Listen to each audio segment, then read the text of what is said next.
ጤና ይስጥልን የከበረ ሰላምታችን በመላው ዓለም ሆናችሁ ቃል ስፖርት ዩቲዩብ ቻናላችንን ለምትከታተሉ ውድ አድማጮቻችን ሁሉ ይድረስ ብለናል። ከሀገር ቤት እስከ ባህር ማዶ ለዚህም ሰዓት መርጠን ያሰናዳንላችሁን ስፖርታዊ ጥንቅሮች ለእናንተ ውድ አድማጮቻችን እንዲሁ በቅደም ተከተል እያጋራናችሁ ቆይታ እናደርጋለን። እንደ ሁልጊዜው ላይክ፣ ሰብስክራይብ እና ሼር ማድረግ እንዳይረሳ።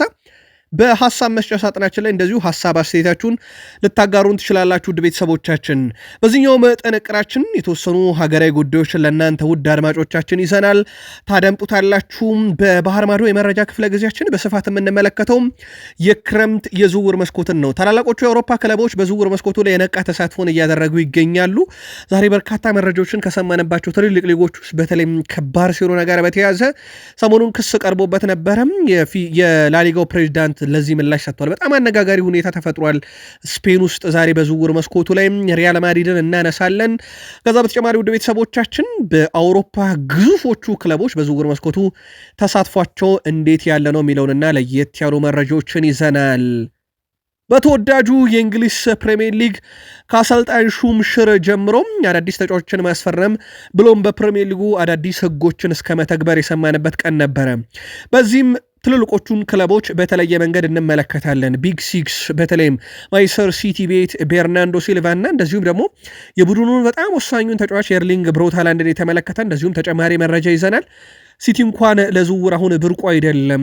አስቀድሞ በጣም ወሳኝ ባሉ ተጫዋቾችን አስፈርሞ በዓለም ክለቦች ዋንጫ እየተፋለመ እንደሆነ ይታወቃል። ከሰማዮቹ ቼልሲዎች ጋር በተያያዘ መረጃዎች አብዛኞቹ አሁን እየወጡ ያሉት ከግብ ጠባቂ ጋር በተያያዘ ነው። በርካታ መረጃዎች ወጥቷል። በዝውውር መስኮቱ የቼልሲን ቀጣይ እንቅስቃሴ በተመለከተ የቡድን ዜናንም ለቼልሲ ደጋፊዎች ይዘንላችኋል። እስከ ቆይታችን ፍጻሜ ከቆያችሁ ታደምጡታላችሁ። በተወዳጁ የእንግሊዝ ፕሪሚየር ሊግ የተጠናቀቀ የውድድር ዓመት ሻምፒዮኑ ሊቨርፑል ቤት ስንሄድ ደግሞ አርኔ ስሎትን እናነሳለን። ወደ 216 ሚሊዮን ፓውንድ ያወጡበት የክረምት የዝውውር መስኮት ከበርካቶች አድናቆትን እያተረፈ ነው። ከዩናይትዳውያንም ጭምር አድናቆትን አትርፏል። አዲሱ ፈራሚያቸው ሜሎስ ኬርኪዝን በተመለከተም ተጨማሪ መረጃ ለሊቨርፑል እናደርሳለን። የቡድን ዜናችንም እንደተጠበቀ ነው። ዩናይትድ በዝውውር መስኮቱ ላይም ከማቲያስ ኩንሃ ቀጥሎ ተጫዋቾችን ለማምጣት በርካታ ስራዎችን እየሰሩ ካሉ የፕሪሚየር ሊግ ክለቦች ውስጥ ይጠቀሳል። በዋነኝነት አሁን በቀጣይነት ከብሪያን መቤሞ ቀጥሎ የሚጠበቁ በርካታ የዝውውር መስኮቱ ላይ የሚደረጉ እንቅስቃሴዎች አሉ። የአማካኝ ክፍሉ ላይ ግን በትኩረት ዩናይትድ እየሰራበት ይገኛል። ከዛ በተጨማሪ ለዩናይትድ የፈረመውን አንድ ሰውም በመረጃ ክፍለ ጊዜያችን እናደርሳችኋለን። ፋብሪዚዮ ሮማኖ ለአርሰናል ደጋፊዎች መልእክት አለው። ከምን የሚለውን ታደምጣላችሁ። ከዛ በተጨማሪ ግን ለአርሰናል ምላሽ ተሰጥቷል። በአንድ ክለብ በዝውውር ጉዳይ ላይ የቶማስ ፓርቴ መዳረሻ ፍንጭ የሰጠ ይመስላል።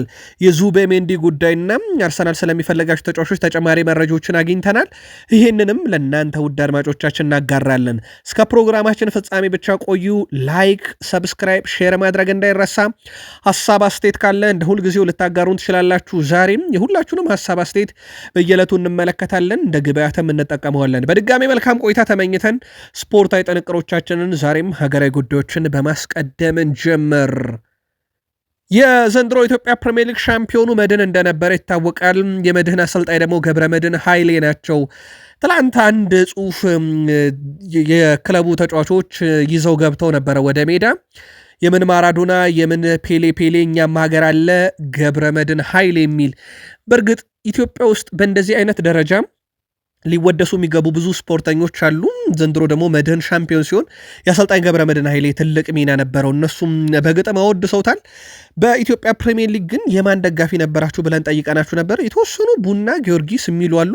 ሌሎቹስ ክለቦች ደጋፊ የላቸውም ወይ? ብታጋሩን ደስ ይለናል።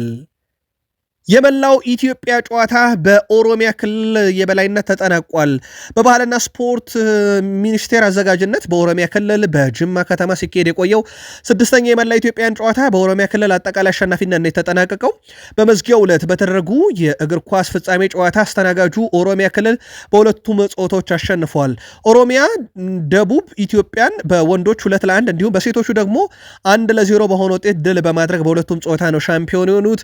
በአጠቃላይ ሜዲያ ያለ ሰንጠረዡን ኦሮሚያ፣ አዲስ አበባ፣ አማራ ከ1 እስከ 3 ያለውን ደረጃ ይዘው አጠናቀዋል። ኦሮሚያ ክልል በ90 ወርቅ በ81 ብርና በ55 ነሐስ በማግኘት ውድድሩን በአጠቃላይ አሸናፊነት ሲያጠናቅቁ አዲስ አበባ ከተማ በ84 ወርቅ 67 ብርና 70 ነሐስ ሁለተኛ ሆነው አጠናቀዋል። አማራ ክልል በ46 ወርቅ 46 ብርና 51 ነሐስ ሶስተኛ ደረጃ ውድድሩን አጠናቀዋል። ሰባተኛው የመላው ኢትዮጵያ ጨዋታ ከ2 ዓመት በኋላ በትግራይ ክልል አስተናጋጅነት እንደዚሁ እንዲካሄድ ቀጠሮ ተይዞለታል። ወደ ባህር ማዶ ስፖርታዊ ጥንቅሮቻችን ደግሞ እንሻገር። ውድ ቤተሰቦቻችን ከላሊጋን ጀምር። ዛሬ በርካታ መረጃ የሰማ ነው ላሊጋው ላይ ስለሆነ ማለት ነው። የመጀመሪያው ፕሬዚዳንት ሁዋን ላፖርታ ስለ ቡድናቸውም በተለይም ኮንትራት ከማራዘም ጋር በተያዘ ከጋዜጠኞች ጋር ቆይታ አድርገው ነበረ። የፍራንኪ ዲዮን ግን ኮንትራት እናራዝማለን፣ በትክክለኛው አቅጣጫ ላይ እንገኛለን፣ ሁለቱም አካላት ደስተኛ ናቸው። ባርሴሎናም ይህ ተጫዋቹን ፍራንኪ ዲዮንግን በተመለከተ ማለት ነው እንደ ቁልፍ ተግባር ነው የምንመለከተው የሱን ጉዳይ። ሮናልድ ኪውመንም ስለ ተጫዋቹ ያሉት ነገር አለ፣ በዚህ እንደሚቆይ ተስፋ እናደርጋለን። በእኛም ደስተኛ ነው፣ እኛም በሱ ደስተኛ ነው። ስለዚህ የኮንትራክቱን የማስፈረም ሂደት የጊዜ ጉዳይ ብቻ ይሆናል ሲሉ ምላሽ ሰጥተዋል። ሌላው የባርሳ ፕሬዝዳንት የቀረበላቸውንና የተሰጣቸውን ምላሽ ከላሊጋው ደግሞ እንንገራችሁ። እሳቸው በኒኮ ዊሊያምስ ዝውውር ተጠይቀው ነበረ። ለኒኮ ዊሊያምስ ይከፍላሉ ገንዘቡን ተብለው ተጠይቀው ነበረ። እንግዲህ ሁኔታዎች ያንን የሚያስገድዱን ከሆነ በተለይም ገበያው ለተጫዋቾች የመልቀቂያ ውል ከተቀመጠላቸው ባርሴሎናም ያው ሌሎችን ተጫዋቾች እንደሚያስፈርመው ሁሉ የግድ የመልቀቂያ ሂሳብ መክፈል አለበት። ስለዚህ የኒኮ ዊሊያምስን ሂሳብ እኛም ለመክፈል እንገደዳለን ብለው ሰጥተዋል። እንደ አጠቃላይ ግን እሳቸው የኒኮ ዊሊያምስን ስም ሳይጠሩ የውል ማፍረሻ ያላቸውን ተጫዋቾች ስናመጣ ልክ ለሌሎች ክለቦች እንደሚከፍሉት ሁሉ እኛም እንከፍላለን ብለዋል። ከወዲህ ደግሞ የላሊጋው ፕሬዚዳንት ዣቬር ቴባዝ ባርሴሎና አሁንም የ1-1 ሩልን አላሟላም፣ ገቢና ወጪውን አላመጣጠንም፣ በእርግጠኝነት የሚፈልጉትን ነገር በቅርቡ ያሳካሉ ብዬ አምናለሁ ብለው ምላሽ ሰጥተዋል። ከዚህ ዝውውር ጋር በተያዘ እንዳጠቃላይ ባነሱት ነጥብ ማለት ነው የላሊጋው ፕሬዚዳንት።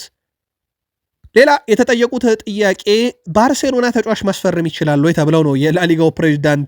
በተለይም ደግሞ አትሌቲኮ ቢልባዎች ቅሬታ አቅርበዋል። ኒኮ ዊሊያምስን ልንነጠቅ ነው ህጉን ባላሟላ ቡድን ተብሎ ለዚህ ምላሽ ሰጥተዋል። ዣቪየር ቴባዝ የዴኮን የዝውውር ጥያቄ ወረቀት ቢልባዎች አስገብተው ነበረ ለላሊጋው ፕሬዚዳንት ዣቪየር ቴባዝ። የዴኮን ወረቀት ተመልክቻለሁ፣ የፊፋን ህግ ያሟላ እንደዚሁም ደግሞ ምንም አይነት ጥሰት ያልፈጸመ ነው። ስለዚህ ምንም አይነት ጥሰት ከሌለበት የዴኮ ደብዳቤ ምንም አይነት የህግ ክፍተት ከሌለበት ባርሴሎና አሁንም ቢሆን ተጫዋች ማስፈረም ይችላል። አይደለም ኒኮ ዊሊያምስን አሉ እሳቸው፣ እንደውም ሃላንድ፣ ሜሲን ቢፈልጉ ሮናልዶን ማንንም ማስፈረም ይችላሉ። እኛ ጉዳያችን አይደለም። የኛ ጉዳይ ወይም ደግሞ ባርሴሎና ተጫዋች ማዘወር ሳይሆን የማይችለው ማስመዝገብ ነው። የኛ ጉዳይ እሱ ነው። ስለዚህ ባርሴሎና ህጉን ባሟላ መልኩ ዝውውሩን ለመፈጸም ሂደቱን አሟልቷል። ለማስመዝገብ ደግሞ ወጪና ገቢውን ያመጣጠን ሲሉ ምላሽ ሰጥተዋል። የቢልባኦ ስቴዲየም ዙሪያ የኒኮ ዊሊያምስ ምስል ጠፍቶ ነበረ። በዛሬው ዕለት ግን በድጋሚ እየታተመ ይገኛል። ይሄኛውም ትንሽ ለየት ያለ ነገር ዛሬ በስፔን ላሊጋ የተመለከትነው ነበረ። ማቲያስ ፓቲያኒን ይባላሉ። የሪቨር ፕሌት ምክትል ፕሬዚዳንት ናቸው። ለመሆኑ ፍራንኮ ማስታንቱኖን ለፓሪስ ሰን ዠርሜን ልሸጡ ተቃርባቸዋል ነበር ወይ ተብለው ተጠይቀው ነበረ።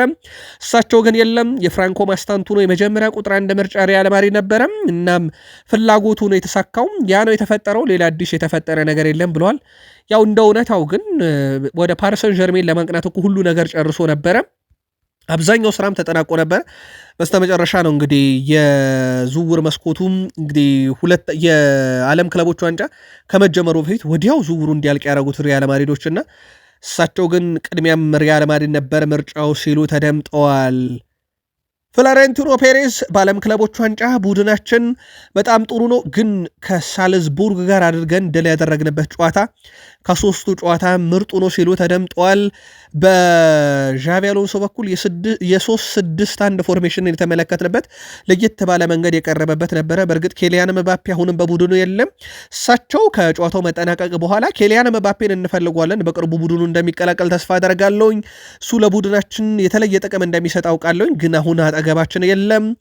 ከተጫዋቹ ጋር በተያያዘ የተወሰኑ ልምምዶችን እየሰራ ነው፣ ስለዚህ በቀጣይ ጨዋታ ላይ የሚገኝ ይመስለኛል ሲሉ ምላሽ ሰጥተዋል። በዚህ ዓለም ክለቦች ዋንጫ ላይ ሪያል ማድሪድ እስካሁን ወደ 32.8 ሚሊዮን ዩሮ ወደ ካዝናቸው ማስገባታቸውን አረጋግጠዋል። እጅግ በጣም አስደናቂ እንቅስቃሴን እያደረጉ ነው። በእርግጥ አስቀድሞም ሪያል ማድሪድ በርካታ ስቴዲየም ትኬቶችን በመሸጥ ቀዳሚ ቡድን እንደነበረ ይታወቃል። ሪያል ማድሪድ ወደ 32.8 ሚሊዮን ዩሮ ወደ ካዝናቸው እንደዚሁ ያስገብቷል። የዓለም ክለቦች ዋንጫ አንድ ቀን ረፍት በኋላ ይመለሳል በጥሎ ማለፍ ጨዋታዎች። በነገራችን ላይ በዓለም ክለቦች ዋንጫ 16 ውስጥ የሚገቡ ሁሉም ቡድኖች ከታወቁ በኋላ አሁን ላይ ቅድመ ግምቱ ለፓሪስ ሰን ዠርሜን እንደተሰጠ ነው። ወደ 20.6 በመቶ ካሉት 16 ውስጥ ካሉት ቡድኖች ውስጥ ቅድሚያ ተሰጥቶታል በኦፕታ። ቀጥሎ ለሲቲ ነው 20.4 በመቶ፣ ከዛ ኢንተር ሚላን 12.4 በመቶ፣ ባየር ሙኒክ 11.3 በመቶ ቅድመ ግምት ተሰጥቶት አራተኛ።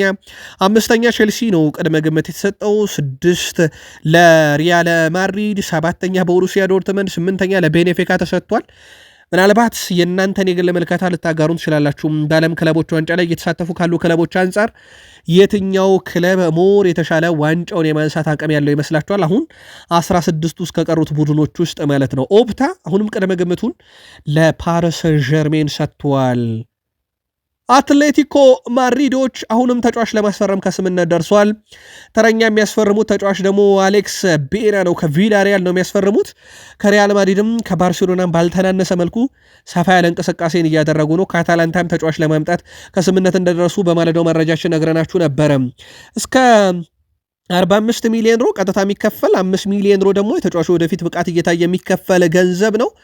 በግል ጉዳይም ከስምነት ደርሷል። በቀጣይ ዝውውሩ የሚፈጸምበትን ሂደት ሁለቱ ክለቦች እንግዲህ ተወያይተው ይጨርሳሉ ተብሎ ይታሰባል። ማርካም የሪያል ማድሪድ ሌላኛው ፈራሚ አሌክስ ቤና ከቪላሪያል መሆኑን አረጋግጧል። ክርስቲያኖ ሮናልዶ በአልናስር ለመቆየት በተዋዋለው ውል መሰረት ከሳውዲ አረቢያ ካምፓኒዎች ጋር የማስታወቂያ ድል እንዲያመቻቹለትም የተካተተበት ውል ነው የፈረመው። ለዚህ የማስታወቂያ ስራ ብቻ እንዳጠቃላይ እስከ 60 ሚሊዮን ፓውንድ ገቢም ያገኛል። ለግል አውሮፕላን ወጪዎቹም አልናስር ሙሉ ክፍያውን ሽፋን የሚያደርግ ሲሆን ክርስቲያኖ ሮናልዶ በአልናስር ለመቆየት በመወሰኑ ብቻ ግማሽ ቢሊዮን ፓውንድ ወይም ወደ 750 ቢሊዮን ዶላር ገደማ ወደ ኪሱ እንደሚያስገባ ይታወቃል። በማለዳው መረጃችን ነግረናችሁ ነበረ። በዚህኛውም በቀጣይ በሚመጣውም የውድድር ዓመት ላይ ሮናልዶ በሀብት ደረጃ በርካታ ገንዘብ ያሰባሰበ ተጫዋች ወይም ስፖርተኛ ሆኖ ያጠናቅቃል።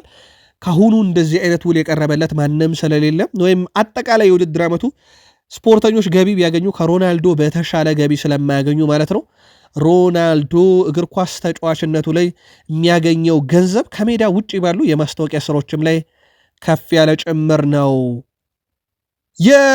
ተጠናቀቀ የውድድር ዓመት የጣሊያን ሴሪ ሻምፒዮንና ናፖሊ ተጫዋቾችን ከማስፈረም ጎን ለጎን ነባር ተጫዋቾችንም ኮንትራት እያራዘመ ይገኛል። የናፖሊ ግብ ጠባቂ አሌክስ ሜሬት በክለቡ እስከ ሰኔ 2027 የመቆየውን ውል ፈርሟል።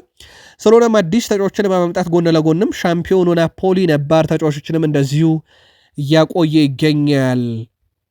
የ2025-26 የውድድር ዘመን የፍራንስ ሊጋ ጨዋታ መርሃ ግብር ይፋ ተደርጓል። ለየት ያለው ነገር በመርሃ ግብሩ ላይ የሊዮን ስም መካተቱ ነው። ሊዮን እንደሚታወቀው በፋይናንስ ችግር ምክንያት ከቀጣይ ውድድር ዓመት ጀምሮ በፍራንስ ሊጋ እንዳይሳተፍ እገዳ እንደተጣለበትና ወደ ፍራንስ ሊጋ 2 እንዲወርድ እንደተደረገ ይታወቃል። ስለሆነም በፍራንስ ሊግ 1 ላይ በወጣው መርሃ ግብር ላይ ግን ስሙ ተካቷል። በዚህ መሰረት ሬኒስ ከማርሴ፣ ሌንስ ከሊዮን፣ ብሪስት ከሊል፣ ኒስ ከቱሉዝ፣ አንጀር ከፓሪስ ሰን ዠርሜን፣ ሜትስ ከስትራስቡርግ፣ ኦዥር ከሎሪየንት፣ ሞናኮ ከሊሃቨር፣ ናንትስ ከፓሪስ ሰን ዠርሜን የሚያደርጓቸው ጨዋታዎች ይጠበቃሉ። በተለይ ሞናኮ ከሊሃቨር፣ ኦሎምፒክ ሊዮን ከሌንስ እና ሬንስ ከኦሎምፒክ ማርሴም የተገናኙበት ጨዋታ በፈረንሳይ ውስጥ ትልቅ የሚባሉ ጨዋታዎች ናቸው። የፍራንስ ሊጋም የሚቀጥለው የውድድር ዓመት አርብ ነሐሴ 9 2017 ዓ.ም በኢትዮጵያን የቀን አቆጣጠር መሰረት የሚደረግ ነው የሚሆነው። ኦሎምፒክ ሊዮን ይግባኙ ተቀባይነት ካጣና ከሊጉ መውረዱ ከተረጋገጠ በመርሃ ግብሩ ከሬምስ ጋር ቦታ የሚቀያየሩ ይሆናል የሚሉ መረጃዎች ደግሞ በስፋት እየወጡ ይገኛሉ። ውድ ቤተሰቦቻችን ቃል ስፖርት ዩቲዩብ ቻናላችን ላይ ትገኛላችሁ። ከሀገር ቤት እስከ ባህር ማዶ የተመራረጡ ስፖርታዊ ጥንቅሮችን እያጋራናችሁ እንገኛለን። ከተወዳጁ የእንግሊዝ ፕሪሚየር ሊግ ታላላቅ ክለቦች ብቻ ወዳገኘናቸው ስፖርታዊ ጥንቅሮቻችን እንሻገር።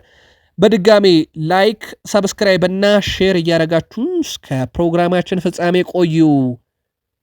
የእንግሊዝ ፕሪሚየር ሊግ ክለብ ብሬንትፎርድ አዲስ አሰልጣኝ መሾሙን ይፋ አድርጓል። ከአሰልጣኝ ቶማስ ፍራንክ ጋር ከተለያየ ወዲህ ያለ አሰልጣኝ የሚገኘው ብሬንትፎርድ ኬት አንድሪውስን በዋና አሰልጣኝነት ሾሟል። አሰልጣኝ ኬት አንድሪውስ እስካሁን በብሬንትፎርድ ቤት የቆሙ ኳሶች አሰልጣኝ በመሆን እያገለገለ እንደነበረ ይታወቃል። ታዲያ ቶማስ ፍራንክን ወደ ቶትናም ሆትስፐርስ የሸኙት ብሬንትፎርድ የቆመ ኳስ አሰልጣኛቸውን በዛሬው ዕለት በይፋ ሾመዋል። በሩመር ደረጃ መረጃውን ካደረስናችሁ ቆየት ያለ ነው። አሰልጣኙ አሁን ላይ ክለቡን በዋና አሰልጣኝነት ለመምራት የ3 ዓመት ኮንትራት መፈራረማቸውም ነው እንደዚሁ ይፋ የተደረገው። ቶትንሃም ለክርስቲያን ሮሜሮ ፈላጊዎች 60 ሚሊዮን ፓውንድ እንፈልጋለን ብለዋል። ዋነኛ ፈላጊው ደግሞ የላሊጋው ተሳታፊ ክለብ አትሌቲኮ ማድሪድ እንደሆነ ይታወቃል። ዩሊያን አልቫሬዝም ተጫዋች ወደ አትሌቲኮ ማድሪድ እንዲመጣ የማሳመኑን ስራ ከሰሩት ውስጥ አንደኛው ነው። ቴሌግራፍ ዛሬ ይዞት በወጣው መረጃ መሰረት ቶትናም ሆትስፐርስ ክርስቲያን ሮሜሮን የማቆየት ፍላጎት ቢኖረውም ፈላጊ ከመጣና ክለቡን ከለቀቀ ግን ያለ 60 ሚሊዮን ፓውንድ አንሸጠውም ሲሉ ተደምጠዋል። በሚቀጥለው የእንግሊዝ ፕሪሚየር ሊግ የውድድር ዓመት አዳዲስ ለውጦች እንደሚኖሩ ተረጋግጧል። በጨዋታ ወቅት ተቀይረው የሚወጡ ተጫዋቾች ተቀያሪ ወንበር ላይ አስተያየት እንዲሰጡ ለማድረግ መታሰቡ ተነግሯል። ግብ ከተቆጠረ በኋላ የሚኖረውን የደስታ አገላለጽ ለመቅረጽ ካሜራ ወደ ሜዳ ውስጥ ማስገባት እንደሚፈቀድም ተነግሯል። በተጨማሪም በተወሰነ መልኩ ካሜራዎች ወደ ተጫዋቾች መልበሻ ክፍል እንዲገቡ እንደሚደረግ ተረጋግጧል። ምናልባት አንደኛው ህግ ነው አሁን በበርካቶች ዘንድ አከራካሪ ሆኖ የመጣው፣ በተለይም በርካታ ክለቦች ያልወደዱት ነገር ግብ ከተቆጠረ በኋላ የሚኖረውን የደስታ አገላለጽ ለመቅረጽ ካሜራ ወደ ሜዳ ከገባ በኋላ ያለው ትርምስምስ የቀጣይ ጨዋታውን የሚጀመርበትን ሰዓት ሊያዘገይ ይችላል። ይህ ደግሞ ግብ የተቆጠረበት ቡድን ላይ እንግዲህ ጉዳት ሊያመጣ ይችላል። ምክንያቱም በመጨረሻዎቹ ደቂቃ ቢቆጠር ጨዋታውን የባከነ ደቂቃ ለመጨመር ዳኛው ሊቸገሩ የሚችሉባቸው አጋጣሚዎች አሉ። አለበለዚያም ደግሞ ጨዋታው እንዲጓተትና ለተመልካቾች እንግዲህ እንዲዘገይ ሊያደርግ ይችላል የሚሉ የተወሰኑ ቅሬታዎች አሉ። ለማንኛውም እነኚህ 3 ህጎች በቀጣይ ውድድር ዓመት በተወዳጁ የእንግሊዝ ፕሪሚየር ሊግ ሜዳ ላይ የምንመለከታቸው ይሆናል። የመርሳይዱ ክለብ ኤቨርተን የመሃል ተከላካይ ጄሬድ ብሬንዝዋይትን ኮንትራት ለተጨማሪ ዓመታት ለማራዘም መቃረቡ ይፋ ተደርጓል። ክለቡ እስከ 2027 የሚያቆየውን ውል ያለውን ተጫዋቹን አዲስ የረጅም ጊዜ ኮንትራት ለማስፈረም መቃረባቸውን ይፋ የተደረገው የ23 ዓመት ተጫዋች ብሬንዝዋይት ባለፈው ዓመት ከማንቸስተር ዩናይትድ ጥያቄ ቀርቦለት ኤቨርተን ውድቅ ማድረጉ አይዘነጋም። ተጫዋቹ ከ5 ዓመት በፊት ቡድኑን ከተቀላቀለ ወዲህ በ88 ጨዋታዎች ላይ ተሰልፎ እንደዚሁ ቡድኑን ማገልገል ችሏል። ስለሆነ በቀጣይ ኮንትራቱን በረጅም ጊዜ ያራዘማል ተብሎ ይጠበቃል። ሌላኛው የቡድኑ ተጫዋች ሲሞስ ኮልማን ከኤቨርተን ጋር የሚያቆየውን ውል ለተጨማሪ ዓመታት እንደዚሁ ማራዘሙም በዛሬው ዕለት ይፋ ተደርጓል። የጆሴፍ ፔፕ ጋርዲዮላ ቡድን ማንቸስተር ሲቲ ቀጣይ አምበል በርናንዶ ሲልቫ እንደሆነ ይታወቃል። ይሄ ከእግር ኳስ አጋጣሚዎች ሁሉ ትልቁ ነው ብሎታል። በእኔ እግር ኳስም ባለኝ ልምድም ቡድኑን በተቻለ መጠን ለመምራት እሞክራለሁ። ነገር ግን ይህ መሪነት የአንድ ሰው ብቻ አይደለም፣ አንድ ሰው ለሚጣል ብቻ አይደለም። ሁሉም ቡድኑን መምራት ይችላል። አንድ ሰው አለ ቡድን ካፒቴን የሚባል ያኔ ነኝ፣ ነገር ግን እንዳጠቃላይ ሁላችንም የዚህ ቡድን መሪዎች ነን ሲል ተደምጧል። በአሜሪካ ይገኛል። አሁንም በአሜሪካ አምበልነቱን ቀጥሏል። ከኬቨን ደብሮይና መልቀቅ በኋላ ከካይል ዎከር መልቀቅ በኋላ የቡድኑ አምበል አደረገው አሰልጣኝ ጆሴፍ ፔፕ ጋርዲዮላ እንደሾሙት ይታወቃል። አምበሉ እኔ ነኝ፣ ግን ቡድኑን ሁላችንም እንመራዋለን ሲል ተደምጧል። ሃላንድ 300 ግቦች ላይ መድረሱን በማለዳው መረጃችን ነግረናችሁ ነበረ። ገና በ24 ዓመት በነገራችን ላይ 300 ጎሎች ላይ ለመድረስ ትንሽ ጨዋታ የፈጀበትም ተጫዋች ሃላንድ ነው። በነገራችን ላይ በ370 ጨዋታ ብቻ ነው 300 ግቦች ላይ የደረሰው። ኬሊያን መባፔ 409 ጨዋታ ፈጅቶበታል። ሜሲ 418 ጨዋታ ፈጅቶበታል። ሮናልዶ 554 ጨዋታ ካረገ በኋላ ነው 300 ግብ የደረሰው።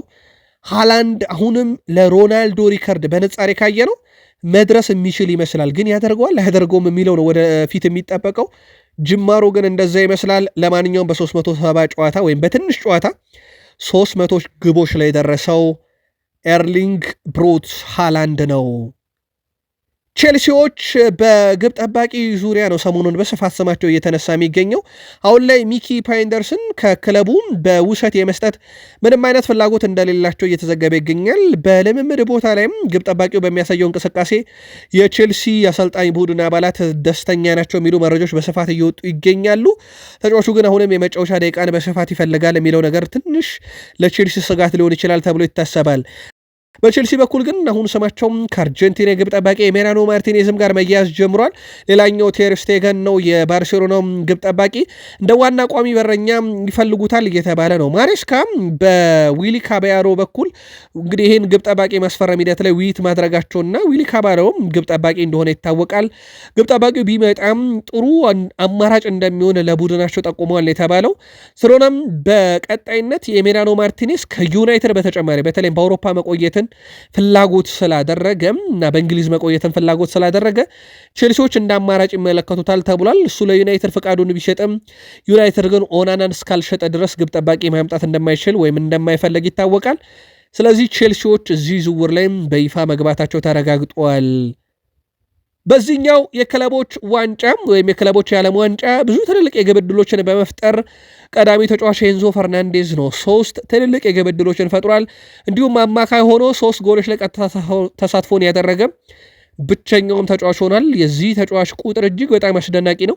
በማለዳው መረጃችንም የተወሰነ መረጃ እንዳደረስናችሁ ይታወቃል። የሊቨርፑል ዋና ስራ አስፈጻሚ ቶም ዌርነር ስለ አርኔ ስሎት ሀሳባቸውን አጋርተዋል። አርኔ ስሎት እጅግ በጣም የተለየ አሰልጣኝ ነው ብሎታል። ብዙዎች ስለ አሰልጣኙ ሲናገሩ ቀጣዩ ክሎፕ፣ ቀጣዩ ፔፕ ጋርዲዮላ ያላሉ፣ ነገር ግን አርኔ ስሎት መሆን የሚፈልገው የወደፊት ትልቅ ማንነት ያለው አሰልጣኝ እንጂ ክሎፕንም ቀጣዩ ጋርዲዮላንም መሆን ፍላጎት የለውም ብሏል። እሱ በዝምታም ክለብ እየገነባ ይገኛል። እጅግ በጣም አስደናቂ የሚባል አሰልጣኝ ነው። የራሱን ፍልስፍና ይፈጥራል። ልክ እንደ ክሎፕ ወይም ልክ እንደ ፔፕ ጋርዲዮላ ሳይሆን እንደ እስሎት የሚባለን ዘመን ማምጣት ይፈልጋልና የራሱን ፍልስፍና በደንብ እየተገበረ ይገኛል ብለዋል። በእርግጥ ሊቨርፑል በባለፈው እሱ በመጣበት አርኔ ስሎት በመጣበት ዓመት ብዙ ወጪ ፈሰስ ባያደርጉም በዚህኛው ክረምት ግን ለፍሎሪያን ቪርዝ 115.5 ሚሊዮን ፓውንድ፣ ለጀረሜ ፍሪፖንግ 29.5 ሚሊዮን ፓውንድ፣ ለአርሚ ፒሺክ 1.5 ሚሊዮን ፓውንድ፣ ለሜሎሽ ኬርኪዝ 40 ሚሊዮን ፓውንድ፣ ለጆርጅ ማማርዳሽቬሊ 29 ሚሊዮን ፓውንድ አጠቃላይ ወደ 216.5 ሚሊዮን ፓውንድ ወጪ ያደርገው ቡድኑን እየገነቡለት እንደሆነ ይታወቃል። የቀድሞ የማንቸስተር ዩናይትድ አንጋፋ ተጫዋች ሪዮ ፈርዲናንድ ሊቨርፑል ፍሎሪያን ቬርዝን ለማስፈረም የሄደበትን ርቀት አሞካሽቷል። እንደማስበው ከሆነ ሊቨርፑል ዝውውር ገበያው ላይ ወጥተው ተጫዋች የማሳመን አቅማቸው በብዙ አልተወራላቸውም ብሏል። ተመልከቱ፣ ከዝውውሩ ጀርባ የፍሎሪያን ቬርዝን ማለት ነው ተፎካካሪ ክለቦች ነበሩ፣ ሲቲ፣ ሙኒክ፣ በቅርበት ደግሞ ሪያል ማድሪድም ነበረ። እነኝን የረታው ሊቨርፑል ብሏል። እናም ለመረዳት እንደቻልኩት ከሆነ ከተጫዋች ጋር ያላቸው የወደፊት ግብና ዓላማ ግልጽ ነው። በዚህ ምክንያት ተጫዋቾች በቀላሉ ሊሳቡ ይችላሉ ብሏል። እርግጠኛ ነኝ ፍሎሪያን ቬርዝ ከአርኔ ስሎት ጋር ካደረገው ንግግር በኋላ የወደፊት እቅዱ አሳማኝ መሆኑን ተከትሎ ነው ሊቨርፑልን የለቀቀው ብሏል። ያው ይሄንን ጉዳይ እንኳን ራሱ ተጫዋቹ ፍሎሪያን ቬርዝ ከአርኔ ስሎት ጋር ካወራ በኋላ ነበርም ነገሩን የጨረሰው። ከሌሎች ክለቦች ምንም አይነት የስልክ ጥሪ እንዳልተቀበለ መሄድ የሚፈልገው ሌሎች የስልክ ጥሪዎች ቢኖሩም ግን እንዳልተቀበለና ፍላጎቱ ሊቨርፑል መሆኑን ብቻ ለፈላጊዎቹ አሳውቋቸው ነበረ። ለማንኛውም የፍሎሪያን ቬርዝ ዝውውር አካሄድ ሊቨርፑልን በብዙ እንዲወደስ አድርጎታል ብለዋል። ሊቨርፑል ሜሎሽ ኬርኪዝን ከበርንማውዝ ካስፈረመ በኋላ የግራ ክንፍ ተከላካይ አድርጎ ያጫውተዋል። ሃንጋራዊ ተጫዋች ሜሎሽ ኬርኪዝ በቡድኑ የማጥቃት እንቅስቃሴ ውስጥ ሲሳተፍ ነው ይጠቀስለታል። በተለየ ችሎታ ይጠቀስለታል። ባለፈው ዓመት ለበርንማውዝ ሁሉንም የሊግ ጨዋታ ማድረጉ ደግሞ ሌላ አስደናቂ ያደርገዋል። ሜሎሽ ኬርኪዝ ያገኘውን አጋጣሚዎች ሁሉ ወደ ተጋጣሚ ግብ ክልል ይዞ መሮጥ የሚፈልግ አይነት የመስመር ተጫዋች ነው። በተለይም ደግሞ ይሄ ክሮስ የማድረግ ወደ ሳጥን ውስጥ ኳሶችን የማድረስ የተለየ ክህሎት አለው። ኬርኪዝ የቡድኑ ማጥቃት እንቅስቃሴ ማገዝ ቢያስደስተውም የተሰጠውን መከላከል ስራም ላይ ግን እጅግ በጣም ጥንቁቅ ነው ይባላል። ተጫዋቹ በቀደመ ክለቡ ሙሉ ጨዋታዎችን የተጋጣሚን የክንፍ ተጫዋች ያለመዘናጋት ጠብቆ በመያዝ የተሰጠውንም ኃላፊነት ሲወጣ ታይቷል። ተጫዋቹ ቡድኑ ኳስ ሲቀማ ተጋጣሚ ኳስ መስርቶ እንዳይጫወት በመልሶ ማጥቃትም ቡድኑ እንዳይጀምር የማጨናገፍ ሂደቱ ላይም በጣም ወሳኝ ሚና አለው። በተጨማሪም ተጫዋቹ ያለው ተከላካዮችን ኳስ ድሪብል አድርጎ ወይም አታሎ የማለፍ ክሎትና የሚያሻማቸው ኳሶች ለሊቨርፑል ትልቅ አቅም ይፈጥራሉም ተብሎ ይታሰባል። ተጫዋቹ እስካሁን ባለው እግር ኳስ ህይወቱ ከባድ የሚባል የእግር ኳስ ጉዳት አስተናግዶ አለማወቁ ደግሞ ለሊቨርፑል በጣም ወሳኝ ተጫዋች እንዳመጡም ማሳያ ተደርጎ ሊወሰድ ይችላል። ማንቸስተር ዩናይትድ በቀጣይነትም ወደ ቡድኑ ሊያመጣቸው የሚፈልጋቸው በርካታ አማራጮችን እየያዘ ይገኛል። በተለይም ደግሞ የመሃል ሜዳ ክፍሉም በዋነኝነት በቀጣይ ይጠናከራል ተብሎ የሚጠበቀው ነው። በማንቸስተር ዩናይትድ የመሃል ሜዳ ክፍል ላይ በርካታ አማራጮች አሉ። አምና ሊቨርፑሎች ፈልገውት ያልተሳካላቸው የቤርጋሞ እጅግ በጣም አስደናቂ አማካይ ስፍራ ተጫዋች አንደርሰንን ይፈልጋል ዩናይትድ። 50 ሚሊዮን ፓውንድ አካባቢ አታላንታ ለዚህ ተጫዋች የሚፈልገው ገንዘብ ነው። ሩበን አሞሪም ተጫዋቹን እንደሚያደንቁት ነው ዘ አትሌቲክ ያረጋገጠው። ኤደርሰን በፕሪሚየር ሊግ መጥቶ ለመጫወት ፍላጎት አለው የሚሉ መረጃዎችን በስፋት እየወጡ ይገኛሉ። እንግዲህ በማንቸስተር ዩናይትድ በኩል እስካሁን ምንም አይነት እንቅስቃሴን አላደረጉም። በፍላጎት ደረጃ ግን ይህንንም ተጫዋች በዝርዝራቸው ውስጥ አካተዋል። 50 ሚሊዮን ፓውንድ ደግሞ በአታላንታ የተለጠፈበት ሂሳብ ነው። ሌላው ማንቸስተር ዩናይትዶች በተለይም በፓሪስ ሰን ዠርሜን ቆይታው እርግጥ አይደለም በሚል በርካታ መረጃዎች እየወጡበት የሚገኘውን ስሙ ከአርሰናል ጋር የሚያያዘውን ታዳጊው ዋየር ዛይሬ ኤምሪንም ሁኔታ ከሚከታተሉ ክለቦች ውስጥ አንዱ ነው ተብሏል። ሌላውም ፊሊክስ ኒሜቻንም ሁኔታ ከቦሩሲያ ዶርትመንድ ዩናይትዶች እየተከታተሉ ይገኛሉ። በዝውውር መስኮቱ ላይ የነቃ ተሳትፎን ከሚያደርጉ የፕሪሚየር ሊግ ክለቦች አንደኛው ማንቸስተር ዩናይትድ እንደሆነ ይታወቃል። ከብሪያን መቤሞ ዝውውር ቀጥሎም ምናልባትም በትልቁ እንቅስቃሴ ያደርግባቸዋል ተብሎ ከሚታሰቡ ዝውውሮች ውስጥም ይጠቀሳሉ። የኤኒዮስ ንብረት የሆነው የስዊዘርላንዱ ክለብ ላውዛን ለሴኮ ኮኔ በውሰት የመውሰድ ፍላጎት እንዳለው ለዩናይትዶች ጥያቄ አቅርበዋል። በኤኖስ ስር ነው የሚተዳደረው የስዊዘርላንዱ ክለብ ላውዛን፣ ያው የዩናይትድ እህት ክለብ ነው ማለት ይቻላል። ስለሆነም ተጫዋቹ ሴኮ ኮኔ በቀጣይነት በዋና ቡድን ውስጥ እድል ላያገኝ ይችላልና ወደዛ መጥቶ የመጫወቻ ጊዜን እንዲያገኝ ክለቡ የማሳመን ስራ ዩናይትድን እየሰራ ነው ተብሏል። ዩናይትድም ተጫዋቹን በዋና ቡድን ውስጥ የመጫወት ፍላጎት ቢኖራቸውም ነገር ግን ልምድ ያለው ተጫዋች ስለሚፈልጉ ምናልባትም በውሰት ሊሰጡት ይችላሉ ተብሎ ይታሰባል። በአሰልጣኝ ሩበን አሞሪም የሚመሩት ማንቸስተር ዩናይትዶችም የግብ ጠባቂያቸው ቶሚ ሂተንን ኮንትራክት በዛሬው ዕለት ማራዘማቸው ይታወቃል። እንግሊዛዊ 39 ዓመት ግብ ጠባቂ ቶሚ ሂተን የቡድኑ ሶስተኛ ግብ ጠባቂ ሆኖ ይቀጥላል ማለት ነው። በማንቸስተር ዩናይትድ በመቀጠልም ኮርቻለሁ ብሏል።